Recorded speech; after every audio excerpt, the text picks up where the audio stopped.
Definitely weird having them with short hair. I think the curls for both Matt Bennett and the fluffy hairdo of Beck is definitely doing their characters justice.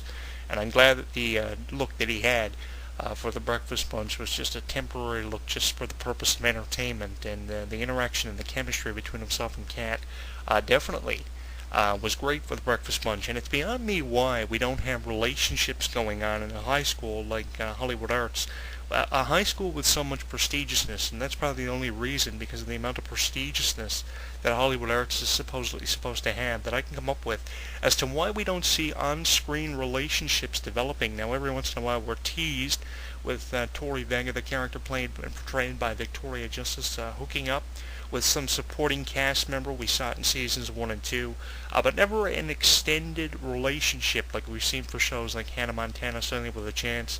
Always certain cast members hooking up, but in this show, definitely relationships are definitely stray. We don't see enough of it, and I would like to see in season 3 characters becoming friends, befriending one another, and definitely having extended relationships. Andre and Tori maybe is another relationship we could see in season 3. Kat and Robbie, who have a tremendous amount of definitely chemistry. I think that we could potentially see relationships develop in season 3. It's definitely teased in the 1-minute trailer. Head to youtube.com if you haven't seen the trailer for Victoria season 3, which got underway and kicked off in January 28th at 8 Eastern. Definitely, it's awesome. We have a Victorious commercial, and in addition to that, we have an iCarly commercial for the new seasons. We're going to be streaming on our show from week to week here to promote what's going on with Nickelodeon. Big Time Rush just had a movie on Nickelodeon a couple of Saturdays ago, and if you saw it, great for you. They definitely work in conjunction with one another, just like Disney does. It's really awesome. I think Victorious is a show that every child should have an opportunity to check out. I don't approve of a lot of things with the show. One thing that I always emphasize on, and I can never emphasize on enough, is regardless of how many awards they've won a couple of Kids' Choice Awards for the message the show conveys and the presentation of the show and the hard work and dedication from all the actors. There's a total of 7 to 9 actors with a lot of supporting cast members on the show, more supporting cast members than perhaps any Nick show I've seen. The time slot that this show is in is very atrocious and very unacceptable, I think. Nickelodeon has a pretty sensible and justifiable time slot for the premiere and stuff, and special editions of Victorious. But YTV has this show stuck in a very terrible time slot, and on times Nickelodeon are victims of the same thing and guilty of doing the same thing. 12:30 Eastern time is when Nickelodeon drops this show during the weekdays, Monday to Friday, and YTV's got it stuck in an even more terrible time slot of 2:30 a.m. Eastern time. Sometimes, in some parts of Canada, you have to wait until 4 a.m. to see the show. It's unacceptable. I think that some of the changes that need to be done with this show is a permanent time slot with a better time for a lot of kids who don't want to wait until the weekend to see this show. You have a long extended period of time to see new editions and new episodes of the show. You have to wait almost an entire week. Anticipation's a good thing.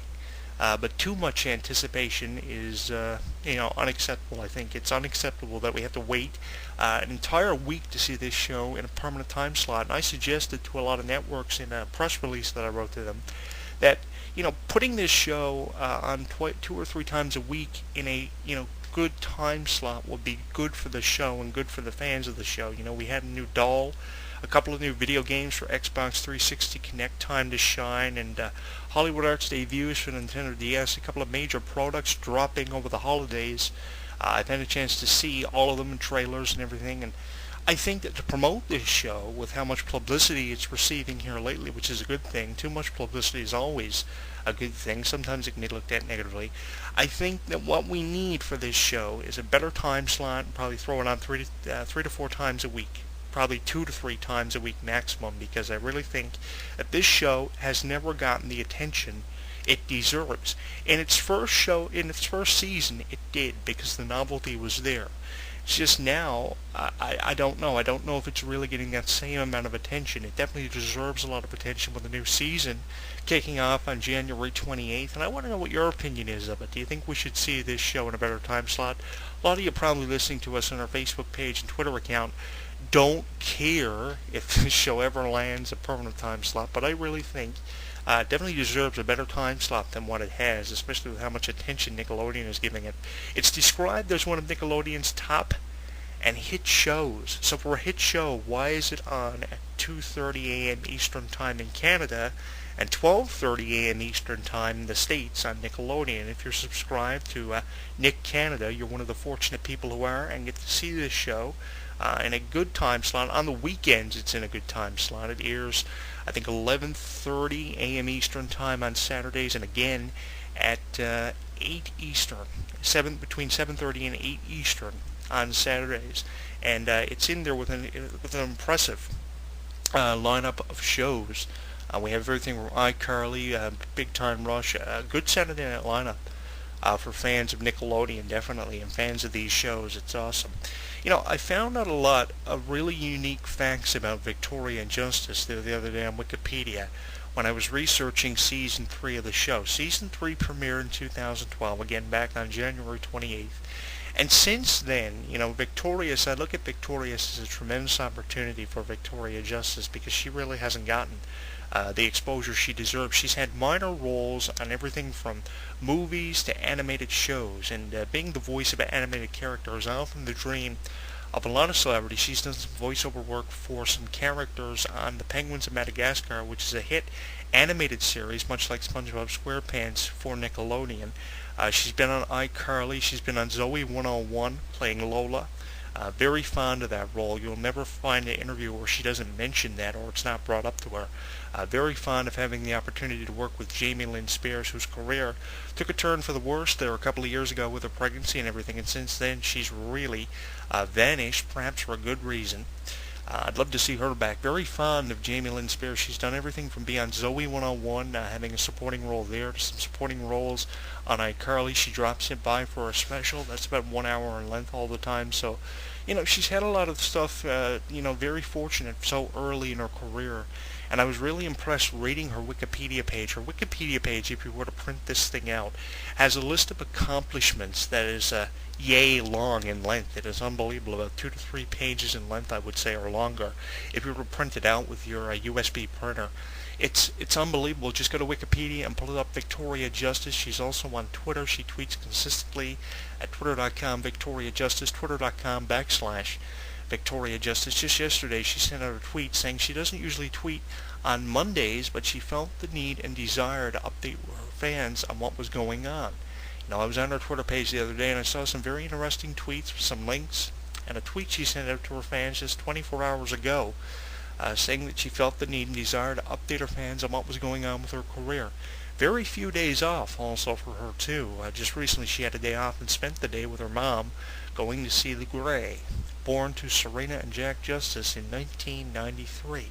Just recently turning 19 on the 13th of February, the day before Valentine's Day. Happy belated birthday to Victoria Justice. I actually had to make a mental note, and I actually wrote it down to wish her and tweet her a happy birthday the other week. So, you know, it's awesome. 19 years of age, and she's got a tremendous career, a very fortunate career. To take some celebrities years to accomplish what young celebrities are doing so early in life and so early in their careers. I mean, she's done everything from star in blockbuster movies to voiceover work, and now this show Victorious, which is receiving a tremendous amount of publicity.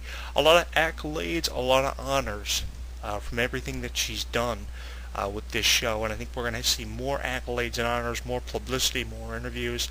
I would love to see her follow in the same footsteps of Miranda Cosgrove and land positions on shows like Today's Show or Live with Regis and Kelly. I think it's called Live with Kelly now. I really would like to see her, be exposed in a way that she doesn't feel pressured, but I would like to see her exposed in the same way we've seen people like Jeanette McCarthy and Miranda Cosgrove, fellow Nickelodeon actresses, because I definitely think she's not getting enough attention, and that's why I've made several video blogs and kind of developed a video series here on my YouTube channel at youtube.com, Jonathan Clarke 22, just recently connected our YouTube channel with Facebook, facebook.com/HGW Entertainment, rigged up a new URL for it too. I think that this video series definitely benefits the show, and I hope it does continue to benefit the show. I know YTV is definitely airing a lot of Victoria specials more often than we have seen them do in the past. I'm grateful for that, kind of listening to my pleas.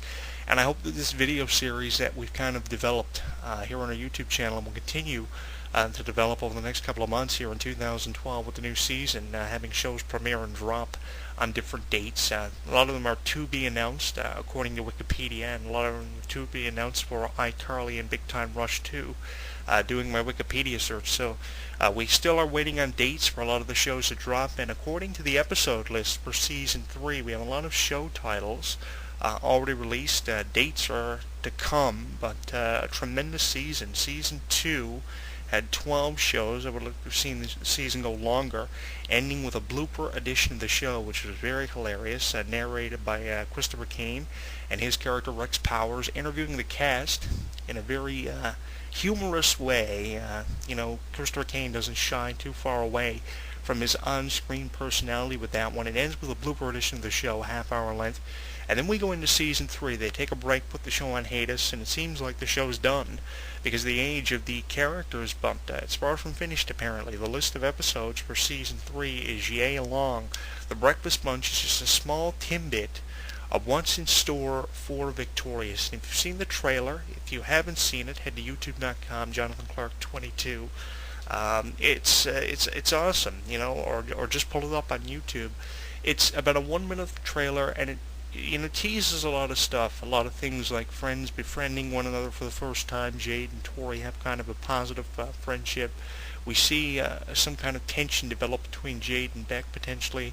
A lot of stuff teased in this one, more laughs than ever before. It's described as the most entertaining season of Victorious, but that still remains to be seen. I think that it's got a lot to live up to, because seasons 1 and 2 were awesome, but if seasons 1 and 2, seasons 1 through 2, with about 31 shows with a couple of specials thrown in there with iCarly and a Christmas special called Christmas Story, which was great, premiering this past Christmas. Eric Lang was on board for that one. I think that we have a huge season of Victorious ahead for us, and I think that Victoria Justice's working relationship with Nickelodeon, the company that no doubt made her famous upon auditioning, since the pilot edition of the show dropped with no intro or anything, much like this one, this show's come a long way, and it's received a lot of publicity. Guest stars on this show have been everywhere from Perez Hilton to Kesha, so I think that we're going to see a lot of more special appearances from Victorious, and I think we're going to see a lot of things live up to the expectations of this. If you haven't seen the trailer, it teases a lot of stuff, and